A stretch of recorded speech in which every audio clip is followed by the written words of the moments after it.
लोकसभा चुनाव के बीच समाजवादी पार्टी और आजम खान दोनों के लिए एक बड़ी राहत की खबर है। दरअसल समाजवादी पार्टी के कद्दावर नेता और यूपी के पूर्व मंत्री आजम खान को इलाहाबाद हाई कोर्ट से बड़ी राहत मिली है। कोर्ट ने अब्दुल्ला आजम के फर्जी जन्म प्रमाण पत्र मामले में आजम खान और उनकी पत्नी तंजीम फातिमा और बेटे अब्दुल्ला आजम को बड़ी राहत देते हुए जमानत दे दी है।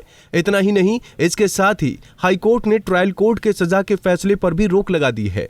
बता दें कि रामपुर की एमपी एमएलए कोर्ट ने तीनों को 7 साल की सजा सुनाई थी।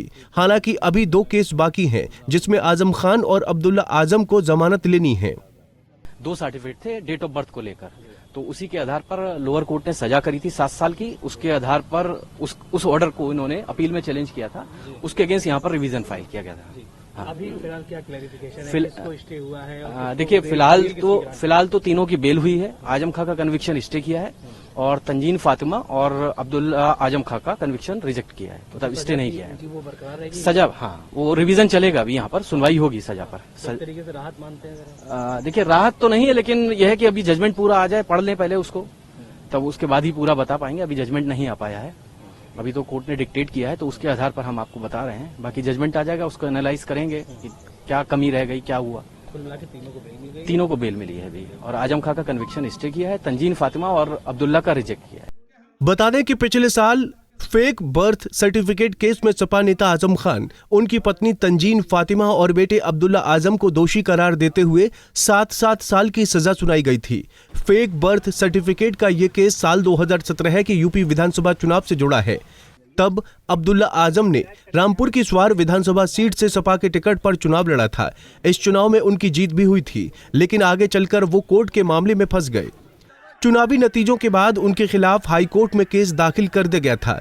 उन पर आरोप लगाया गया था कि अब्दुल्ला आजम ने चुनावी फॉर्म में जो उम्र बताई है, असल में उनकी उम्र इतनी नहीं है। आरोप था कि अब्दुल्ला विधायक का चुनाव लड़ने की उम्र का पैमाना पूरा नहीं करते हैं। शैक्षणिक प्रमाण पत्र में अब्दुल्ला का डेट ऑफ बर्थ 1 जनवरी 1993 है, जन्म प्रमाण पत्र में 30 सितंबर 1990 है। ये मामला हाई कोर्ट पहुंचने के बाद इस पर सुनवाई शुरू हुई थी।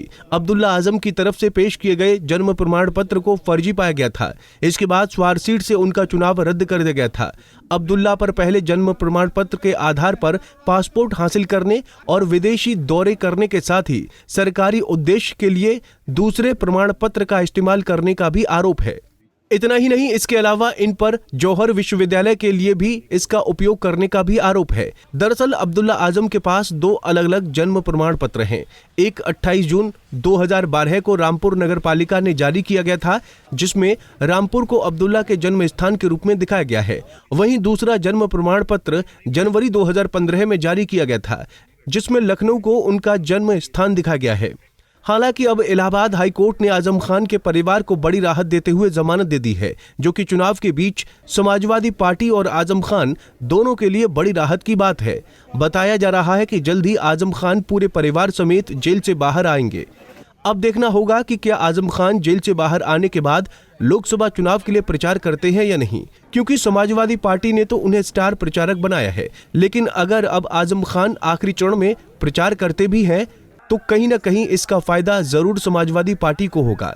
पंजाब केसरी टीवी के लिए प्रयागराज से सैयद रजा की रिपोर्ट।